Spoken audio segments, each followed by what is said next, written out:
Post-game interview, Enad Haddad with the Greensboro Reds and the Greensboro Adult Baseball Association. Big win tonight. Tough game, though. 8-6. You guys knocked off the Rebels. Yep. We had 5 unearned runs, which I wasn't happy about, but Jeremy Jones had a heck of a day. Big grand slam. Grand slam, 2 other RBI singles, one was a double. Kyle Warren got the win, 10 strikeouts. That was kind of a tough win for the pitchers, too. You used 3 pitchers today, right? Yeah, that was, or 2 pitchers. 2? Okay. Yeah, Sheldon Johnson from Winston-Salem State came in to close the game, and Kyle had a good game. He got a little wild there in the end, but he had 10 strikeouts, no earned runs.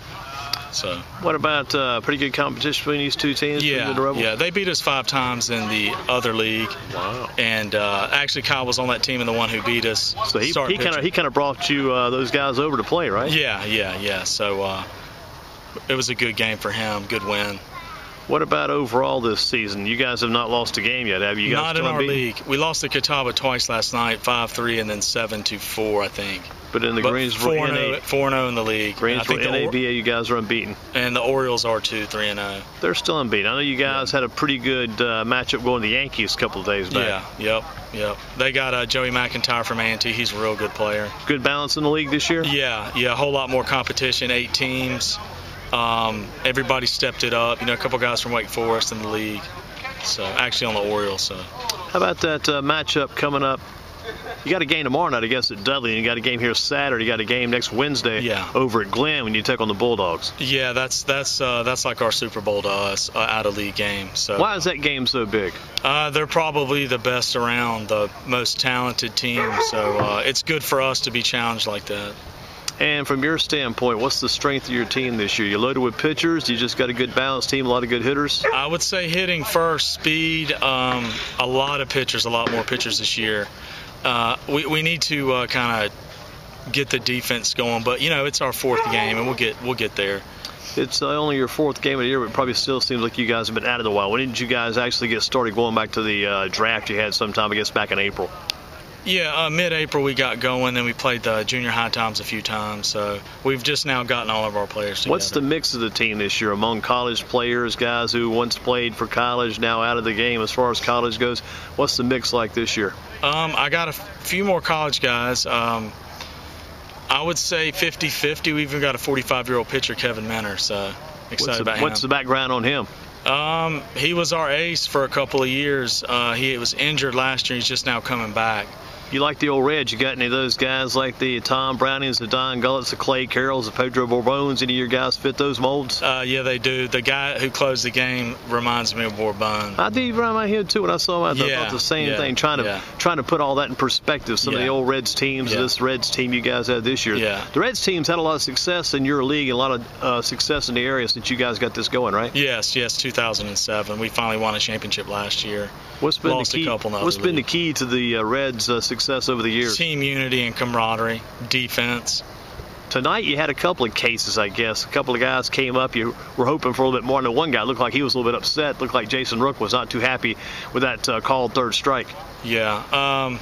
He's been struggling just a little bit. Well, we'll get him going, though. And Frankie Johnson, another guy, maybe came up a situation. Bases loaded. He was pretty down on himself. I picked him up, though. He's a fighter, though. Jason Rook playing first base this year for you, right? Well, his arm's a little sore from pitching a couple weeks ago, and that's why he's playing at first. Our usual first baseman wasn't here. So. And your top player on the team, you've had to kind of talk about a lot of good talent spread from one end to the other. One of the top players has to be, as you mentioned, Jeremy Jones. Travis Moore.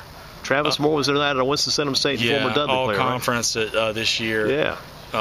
And Jeremy Jones is like one of the assistant coaches now with A&T, right? Yeah. Gotcha. We also have Jamie Serber. He's the assistant coach at High Point. Yeah, that's pretty good talent all the way around. He's a real good pitcher, And do you get to play anymore, or just pretty much a manager now? I might pinch hit a little bit later. Yeah. But I still have the same desire to play, but we have so many guys. You don't want to take away from their time. Well, it's hard to manage too, but I'll probably get in there. I hit about 15 times last year. Enad Haddad with us with the Greensboro Reds, Greensboro Adult Baseball Association with the National NABA, and again, game tonight. They just knocked off the Carolina Rebels 8-6. The final tonight. Got a game at Dudley tomorrow night against whom? The St. Patty's Day Yankees. St. Patty's Day Yankees. Is that an expansion team, Yankees? No, they were the Yankees from last year, but they bought green jerseys, and we had a new team come in that had already wanted to be the Yankees, and they came from another area, and I said, we'll make them St. Patty's Day, and you guys can be Greensboro Yankees. Okay, and then on Saturday night, you're home here at Western again? Yeah, against Lexington Chops, against Thomas Eaton in the CVCL with the Bulldogs. And then, again, next Wednesday, you got the game over at Glenn. That's the Super Bowl, the big daddy of them all. Well, we play them, Bulldogs. Excuse me. We play them 4 times. We're going to actually play a doubleheader here. Okay, now the game that's going to win is going to be the first match the first one. This year? We're going to play a doubleheader here and twice over there. Gotcha. So as far as the season goes, how many games on your schedule this year for the Reds? Over 40, maybe 45. Wow.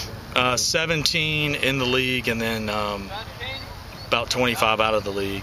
And those 17 in the league and then 25 outside the league, I mean, that's a pretty good balance between the two. Yeah. We've got a lot of teams are starting to play out of league, and we're getting those relationships built for them so they can do the same thing. Could be playing that All-Star game again this year? Yes.